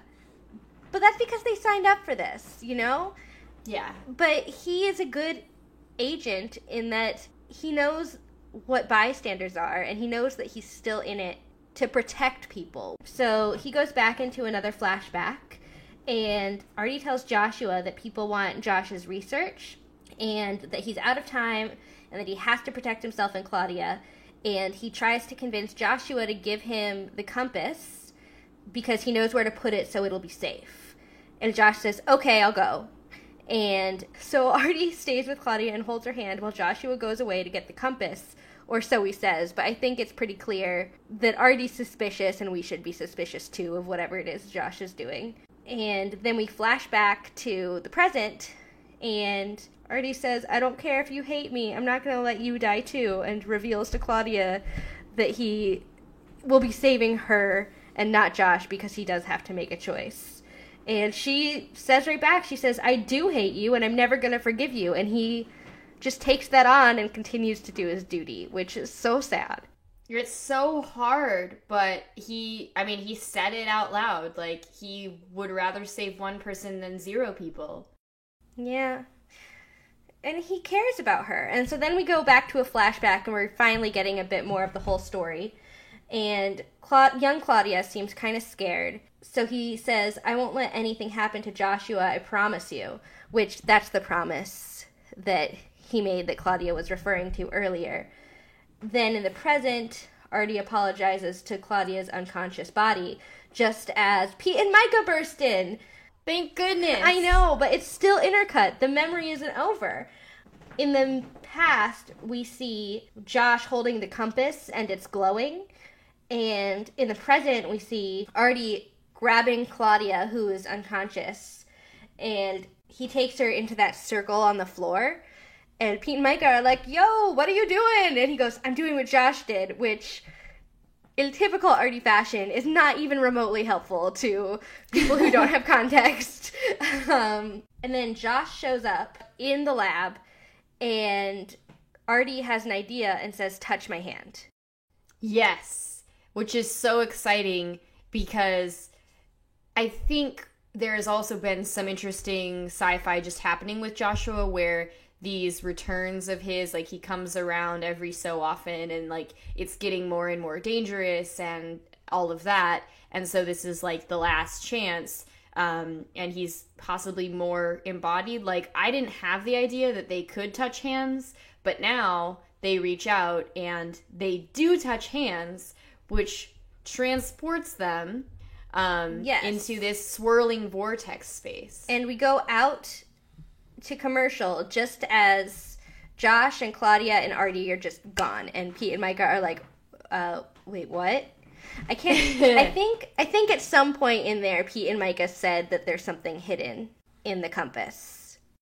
Yes. That's what made him change his mind from saving Claudia to having this other idea where he touches Josh's hand. Great. So when we return from commercial, I love the way the inside of this interdimensional space looks.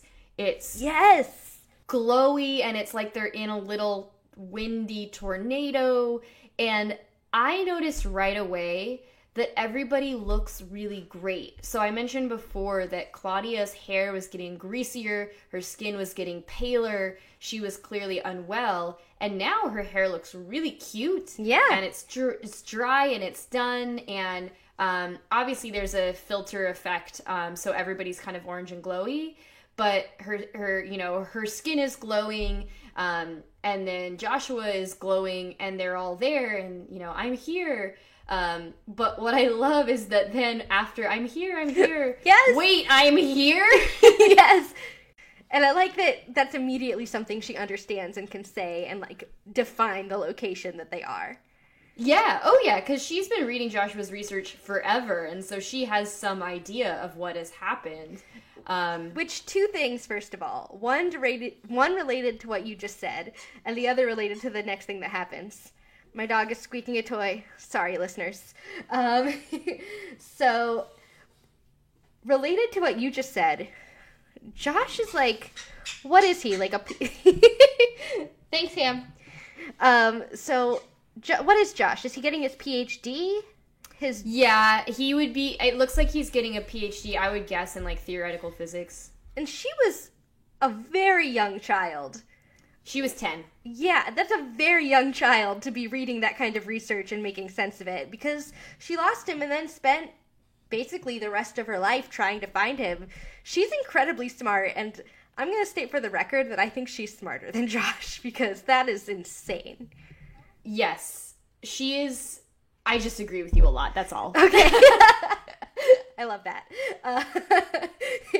So then the other thing, it relates to going forward, the next thing that happens. Immediately, both Josh and Claudia get super mad at Artie in a really funny way. Josh basically says something like, you were supposed to sacrifice me, or you were supposed to save Claudia. And then Claudia says, you were supposed to get Josh out, you D-bag. and Artie just brushes past it, which he's really good at doing. But doesn't he say something really funny, like... He says, I can be both a D-bag and insane, thank you very much. Which is so great. Good. And it's so good, because normally we see him brushing past people because he's not caring about whatever their discomfort is. There's a job to do. But now he's brushing past himself being insulted because there's a job to do. And it's nice to know that that's just his personality when there's a job to do no matter what. So Artie says, where's the compass? Because remember, Pete and Micah's epiphany has allowed him to think he can save everybody. And so he takes the compass from Joshua and begins to look through it, and then says, but Pete and Micah didn't mention a combination. So he knows, and Joshua and Claudia all know about secret panels being a thing Redicus likes, but Artie is then a little bit less confident because he doesn't have the combination that he needs to complete this, task. And if he was a little more patient, perhaps Micah could have given him the ring with the T on it, but instead he's left there guessing. And Claudia all of a sudden has ideas. She says, letters and numbers. How many? And then I just wrote, she's smart. It's not that she's going to hack it or guess it. She actually knows about Redicus's life. Yeah, which is so great. And she says, try Thomas, which is actually where we first get the payoff of this beautiful love story that isn't heteronormative. Yes, and I love this so much because Artie kind of looks up as like, what? And Claudia says, he wrote this poem about the loss of reason, some person named Thomas. And I love that too, because it's not only not heteronormative, but it's not gender normative either. Thomas in Euro-American culture is a man's name, but obviously if this is a queer relationship, Claudia doesn't assume anything about it. Yeah. She just is like, there's some person named Thomas, gender not important, sexuality not defined. It's just this was his lost love. And again, nobody in that whole triad, neither Joshua nor Artie nor Claudia, says anything about it like, whoa, he was gay. They just totally accept it. And yeah, I love that too. And it's so good for the audience, but it doesn't distract at all from the story. We're just bringing it up now because it's beautiful. Yes. And before we move on, I do want to mention that we asked our expert about the name Thomas. I don't know of any kind of man in his life named Thomas.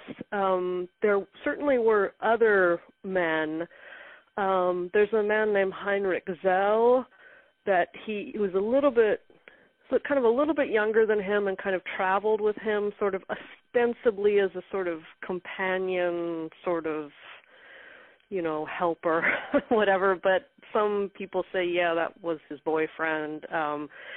So he was associated with, so there seem to be kind of a few men like that, but I don't know of one named Thomas. I don't even know of any of his friends named Thomas. But it seems to me not implausible that he could have done something like that. Awesome. And then I think it's Artie. I didn't actually write down who says it, but it seems like it's something Artie would say. So he's figured it out, and he knows that his idea is going to work. And then he just looks at them and goes, I'm no expert, but maybe hang on. Which I love because I should have looked this up. What's the Harry Potter thing that you have to put your hands on? Portkey. It's like a portkey thing. But that to me looks like we all kind of know how this works, right? Like this portkey thing. Oh my god. I love it. You just blew my mind. I wasn't connecting them, but now sci-fi has bridged the gap from sci-fi to fantasy. Like, they've used science in a fictional world to make a fantasy world possible. They invented portkeys. I'm thrilled. Thank you for that. Well, maybe Redicus was a wizard and he invented portkeys. Canon. Headcanon now. So they hold on, and then they jump back to the lab. And it's almost like a moment of quiet when they realize that they were successful. Yes, and Pete and Micah are there. Pete's just like, okay. That happened. And Micah is very worried, very confused, and very worried. And I want to point out that when they get back, Joshua kind of touches himself. He's really happy to be embodied. Claudia now finally, because if I had seen my brother for the first time in 12 years, I would have hugged him immediately in the vortex. But I think Claudia, being aware of the precarity of the interdimensional vortex, was not quite ready to say it was safe yet, but now she's safe. She hugs him. Artie, though, he comes to Pete and Micah, and you can tell he's exhausted. He's kind of in need of comfort of his own. And now that Claudia has her brother back, you know, he's not dad for her. And there's the smallest detail, which is that Artie has a bloody nose. Yeah, because he's connected too, and he was there witnessing it, just like Claudia was back in the day. He saw it. It's rough. We're gonna get to the interaction between Micah and him in a minute, but a few other things happen first at Lena's. First of all, Josh says thanks for not giving up, and Claudia just says shut up, which is just a very brother-sister thing to say. I love that. Yeah. Micah says to Artie, if you do that again, I'm not finding you, and I quit. Which, for her, might as well be I love you. I love that. But I definitely identify with that. Like, I have found you, I have done what I should do, please don't ever do that to me again. And I think Artie says something like, how did you figure it out, or what did you do? And Pete quotes Mrs. Frederick to sound smart, and Artie immediately knows. Yeah, well, you know what he does, Jill? He says, we gleaned what needed to be gleaned, and he immediately goes, Mrs. Frederick. Yes, and Micah's like, of course, obviously. Which is really sweet. And then Artie asks, so you worked with Mrs. Frederick on this? And he says, Pete says, Mrs. Frederick is scary. If we hadn't found her, she'd probably have glared us to death. And Artie's like taking a bite out of a cookie because he's perpetually eating cookies and milk, which as a lactose person is just disgusting to me. But he's like with cookie in his mouth, nods vigorously, like, yeah, she would have glared you to death. Yeah, absolutely, that would happen. Pete just sort of goes away and does his thing because he's Teflon. Everything just bounces off of him. He's a pretty resilient dude. But Micah is left alone with Artie, and she mentions it couldn't have been easy losing someone on the job, if you want to talk about it. And Artie's like, no, I don't want to. And then he sort of realizes she's being a friend and she's lost someone too. And then he's like, oh, unless you want to talk about it. And she says, meh. She's like non-committal. And he goes, anytime you want to talk is fine. And Micah doesn't say anything, but she's teary and happy, and I just wrote, good growth, Artie. Like, we know it's good growth for Micah to reach out and actually say, I have this emotion, and not just bottle it up. But for Artie, I think it's even more growth for him to notice the emotions in others. He's really not good at it, and he's used to not having anyone care about him, and so he registered that someone cared about him, and his instinct was to just brush it off because he doesn't really feel he needs it. I think he still needs it, but he doesn't feel he needs it right now. But he did recognize that someone was hurting and go to help them, and I think that's directly because of Claudia. It just tapped into something in him that reminded him of how to relate to people. Yes, I couldn't agree more. And the last thing I had said about this really nice interaction is that when Micah says, like, ultimately, no, she's nodding yes. She nods up and down, but says no. And that gives us the feeling that, again, it's just a small step of growth because she is really closed off, especially to people that she hasn't known for a super long time. But she's beginning to think about it, just like Artie is beginning to think about other people's feelings. So, like, it doesn't strike me as any less good of growth that they are taking a baby step of offering that bridge and not taking it yet. Yeah, because, I mean, forcing someone to talk about something before they're ready can be hard and rough, but letting someone know that the option is there is important. Yes. Yeah. And then the last thing I have about the episode is Artie writes notes. I think he's just in the warehouse in the balcony area writing notes. And Mrs. Frederick shows up, which is just always a delight to me. And she shows up in her mysterious way, but Artie immediately knows that she's there. Yeah. So unlike Pete and Micah, who are unfamiliar with her not using doors, he's like, hello, Mrs. Frederick. He has earned an in-person visit. Yes. And she has appeared in a really great, like, black double-breasted coat, looking pretty serious. And they have a really beautiful, beautiful conversation, which... Yes. First of all, I think she shows up in person because she does care a great deal about Artie. And she was real scared and had to do her job and be a boss and direct people on how to, save him. But now he's back and she just needed to see him in person and just be sure that he's okay. Mm-hmm. And she immediately knows how to talk to him. Unlike Micah, who was extending the olive branch, and that was good and important in its own way, she was like, we're going to be cutting to the chase now, and you don't argue with Mrs. Frederick, so that's what happened. And she intimates that the reason Artie feels guilty is because he pushed Josh to teleport in the first place, which Artie admits to. And he goes, this is all my fault. Like, Claudia's life wouldn't have been so terrible if I hadn't done this. Everything is terrible. And Mrs. Frederick says, and I might have saved Gus, and I didn't. And we don't know who Gus is, but we do know it's someone who's incredibly important to her. Sorry, my dog came in from outside. Good boy! We don't know who Gus is, but we do know that it's someone incredibly important to her in her past who she was unable to save. Artie says we didn't do a good job protecting Claudia, which is acknowledged by Mrs. Frederick, but the unspoken is you definitely can't save everyone, and you can't do your best with everyone, even though you try. And that's what Mrs. Frederick says right after, and I may have saved Gus, but you can't save everyone. And she very, very calmly tacks on, which is something to keep in mind about Latimer and Bering.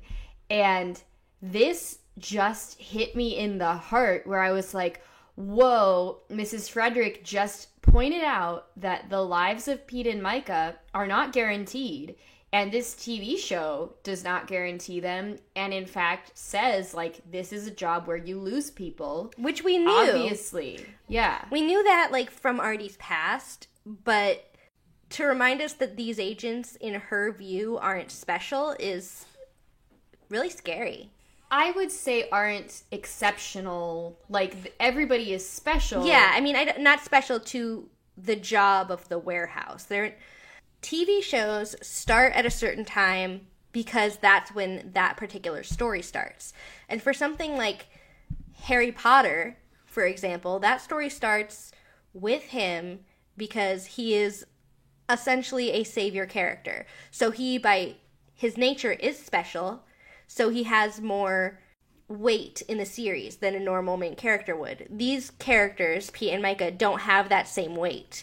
They don't come into the story with a mission built into them of, we are more important to the warehouse than anyone has ever been, you know? Yes, that's exactly what I was thinking, is that these agents are just two of the most recent agents in the history of many agents. Yeah, and that's scary for us because we just met them and we care a great deal about them already, and we start to think they could just end up someone else's backstory. And this leads us to the end of the episode about Claudia as well, because Mrs. Frederick adds, Claudia has learned too much about the warehouse, and it seems vaguely threatening because Artie immediately gets defensive and says she wouldn't hurt us, as if to say, like, I see your fear, Mrs. Frederick. And Mrs. Frederick, ends on the eerie line, you know what the options are, suggesting that there's a way for dealing with people who know too much. And maybe, I'm thinking of Men in Black or any other spells or things. Like, you have ways of dealing with people who learn about the thing they're not supposed to know. And some of them are innocuous, and others in science fiction and fantasy are not innocuous. And that's really frightening. Yeah, and Artie seems very upset that he has to consider options. Like, when she leaves, he's not like, yeah, I know. It's, oh, gosh. Yeah, and if I recall correctly, the music gets really daunting, and the angle kind of comes up to a higher angle looking down on Artie, which gives us the film language of like dun dun dun without literally making that sound. So it's a very scary way to end what was otherwise like such an emotionally positive episode. Yeah, and I mean, I think anytime you end a scene with Mrs. Frederick, especially a scene between Mrs. Frederick and Artie, it's gonna give a different kind of weight to the show, for sure. Yes, yeah. So yeah, that's all I have. That's all I have too, so I think that's a great way to end the episode. See you next week, agents. Bye.